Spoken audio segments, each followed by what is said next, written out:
But how do people predict this? And this answer is simply regression to the mean, which is one of the most boring phrases ever made. Let's make this a little more exciting. It's the Madden curse. Steven back again with Magic Made of Money. Thanks for tuning in, you guys. Are we in a bubble? Is this stock market craziness a bubble? I've got more videos coming up about that specifically, but I want to focus today on just that question. How do people predict things? How do people predict bubbles? We got the PE index at, 50 at this point, 100, who cares? It's freaking high. It's ridiculous. Does that matter? Is that a bad thing? Is that a good thing? Does that mean we are in a bubble and that stock market, all stock prices are overinflated and that they're going to cool down and prices are going to go down? Maybe. At some point, likely, yeah, of course, there's always going to be at least a correction or a bear market or recession, whatever you want to call it, bubble bursting. It's all different, but depending on the metrics, but it's all the same idea in that there's a market correction, right? People say, hey, this is overpriced. I want out. I'm going to sell. And more people start selling. And when there's more sellers than buyers, price goes down. It's that simple. But how do people predict this? How do people know when this is happening? And no one can predict it perfectly. Yes, there are some indicators. You can follow history, but things are different and times change. But how do people predict this?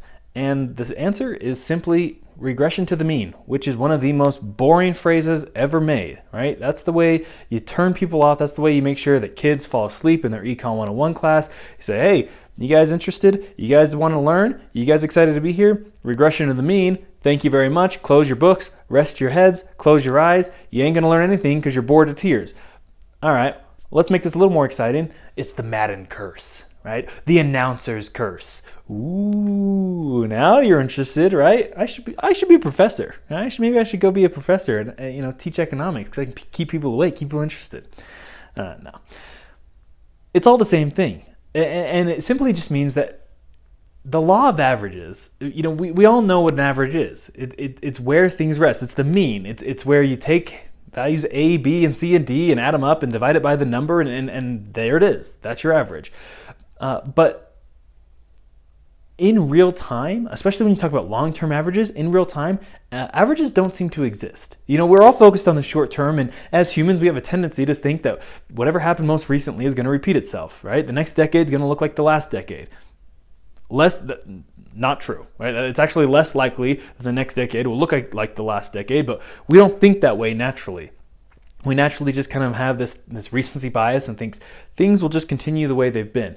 And when you recognize that over time, as things change and as we we're on a trend and that trend continues for a long time, well, in order for us to get back to the average, we have to have a regression to the mean, right? In other words, things are always going to retrace back, so that way long term we keep an average. So if you have a lot of things above average, then you're going to have a lot of things below average in order to get yourself back to the average by definition. So the Madden curse, right? Every year people say, all right, you get the best player, someone who's just had an outstanding career. Maybe they had a contract year, so they were a little extra motivated. Who knows? But you get someone who's just an outstanding player. They had a great season. Their face gets put onto the Madden cover, and they say, hey, next year for the video game, you're going to be the face, you're going to be the image of the game. We're going to blast your face all over GameStop and Target and Walmart all over the nation, and you're going to be the face of the game for next year. Awesome. Thank you very much. That's very flattering. I did have a killer year. I'm glad you recognize that. Thank you for putting me on the cover. And then people always have a year that is worse the next year. And is it a curse? Right? Is it because in the off season they had to spend all that time, instead of practicing, they had to spend all that time doing photo shoots and signing copies of Madden and doing release show? No, it's just simply because they had an anomalous year, right? They had a year that was extra good for them and for standards of all professional athletes, all NFL players, and so the next year they naturally had a year that wasn't as good. That's to be expected rationally and logically, but not emotionally. Emotionally, we're like, hey man, that is a curse. Same thing, right, when it comes to predicting like the stock market or bubbles, and be like, hey, we've had a bull market for 15 years. That can't last forever. PE index at 1,000. Okay, well that just means people are just dumping money into the stock market regardless of what they're buying, regardless of the actual value of the company. All right, well, if this stock price has been going up and up and up, but the company's been doing the same thing forever, we're going to have a regression to the mean. It's going to back down, and it's going to, create, the bubble will pop. Whatever, if that's for the market, if that's for an industry, if that's for just a company, whatever. That's the same principle, right? Same thing with the announcer's curse. The announcers will say, hey, in case you were wondering, this kicker has not missed a field goal within 35 yards 16 times, for the last 16 games or whatever it is. Well, yeah. And then they say it, the announcer says it, and then they miss. The announcer cursed him, clearly. Let's make sure we fire that announcer. How dare they interrupt our kicker streak? I'm never having a game ever broadcast on this network again. As far as I'm a coach, as far as I'm a kicker, no way. Get him out of here. Maybe it wasn't the announcer's fault. Maybe the announcer didn't actually curse him. I don't know. Maybe the curse is real, but maybe announcers tend to point out anomalies. Maybe for the sake of keeping entertainment and keeping a game interesting and keeping your channel and your eyes glued on the channel, maybe they decided to tell you something that's unique and interesting. They don't tell you the most boring stats. They tell you the most interesting ones, the ones that are most unique, the ones that are most likely to not continue to last. So naturally, they are self-selecting the most unlikely scenarios to continue to last. So they say, hey, this dude has made 6 out of 6 from beyond 50 yards. That's amazing. We're proud of him. Oh, he missed the next one. Yep, I cursed him. That was me. I'm an announcer. I have the power of the curse. No. And it's fun to tease about and joke about, whatever. And announcers usually poke fun at themselves of having the announcers curse, but they know it's just regression to the mean. Same thing where people will say, hey, they'll look at a young athlete, like maybe a young golfer, who's only been on the PGA Tour for a few years, and he's never really done well on day 2. Like day 1, he'll crush it, he'll be below par, and he'll do really, really well, and day 2, he doesn't. So people will paint totally inaccurate narratives, and just be like, well, the pressure really gets to him on day 2. Maybe his mental game isn't as strong. When you're a pro golfer, it's all about the mental game. Maybe it's not as strong on day 2. Maybe the pressure gets to him. Maybe he's in his head. Maybe he's out of his rhythm.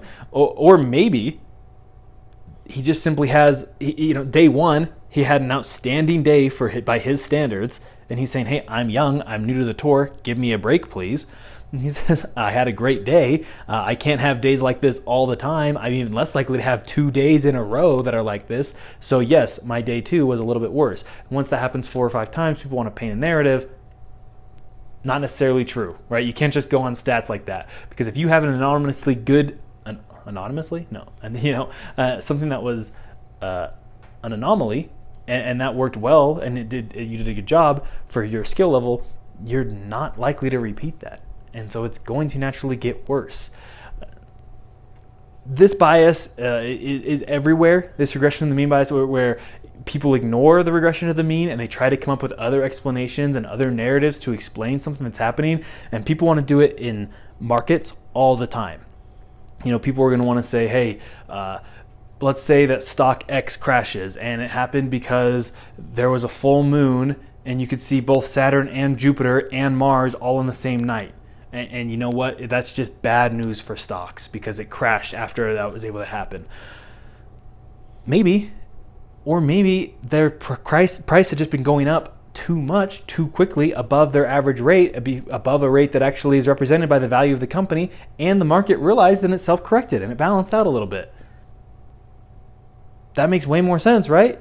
Or you could choose any type of explanation, and it doesn't have to be all with the planets aligning, but people will choose explanations that may not really have to deal with it when it's just simply chance and averages, and things go up and things go down, and long-term averages always win out. But in the short term, sometimes it's hard to see that. Sometimes you only see, a big spike and a big bottom. Things are crazy, things are volatile, but maybe not necessarily true over time. You got to expand your horizon. Keeping long-term thinking is really the name of the game when it comes to investing. If you want to get wealthy, if you want to achieve the next level of success for you and yourself and your family, whatever, be the next generation and improve, keep that long-term view. Realistically, stocks are at an all-time high. Will these go down? Sure, right? I don't know when, I don't know by how much. I don't care because I'm in it for the long term. The only time prices of a stock matter is when you buy and when you sell. That's it. I don't care if the stock goes to 0 or goes to 1,000. As long as I bought it at 100 and 20 years later I can sell it at 500. I don't know, I picked those numbers out of my head, but those sound good. Yeah, 5x over 20 years. All right, great. Awesome. That's what I care about. I don't care about anything in between those 20 years or whatever your time horizon is. Got to be more than 5 though. So just relax. If you got money in the game, you can't afford to lose it all. You got the wrong type of money in the game. Not all money is equal, right? If you can't pay your groceries, or if you can't pay for a car repair, you probably shouldn't have that money in a stock market where things are a little volatile, especially in today where there's low barriers to entry. Anyone can be a stock trader and anyone can have their own portfolio, and you don't need 10 grand to get started. You don't have to pay heavy commission fees. That means there's a lot of players in the market. Not all of them have as strong of hands. So things are going to be naturally a little bit more volatile, especially in certain asset classes, especially certain types of stocks, cheaper penny stocks that attract that type of investor. So keep that in mind. Stay responsible, stay the course, stay long term. Will there be a dip? Yeah. I don't know when. I don't know how drastically. Maybe it'll be terrible. Maybe it'll be, the next Black Friday or whatever, Black Monday, Black every day of the year. It doesn't matter. Things will happen. Keep that long-term view. Stay the course. Realize that people are going to regress to the mean. Oh, I'm sorry if you fell asleep. I said, remember the Madden curse, right? And things will be fine in the long term. Stay the course. We'll see you next time.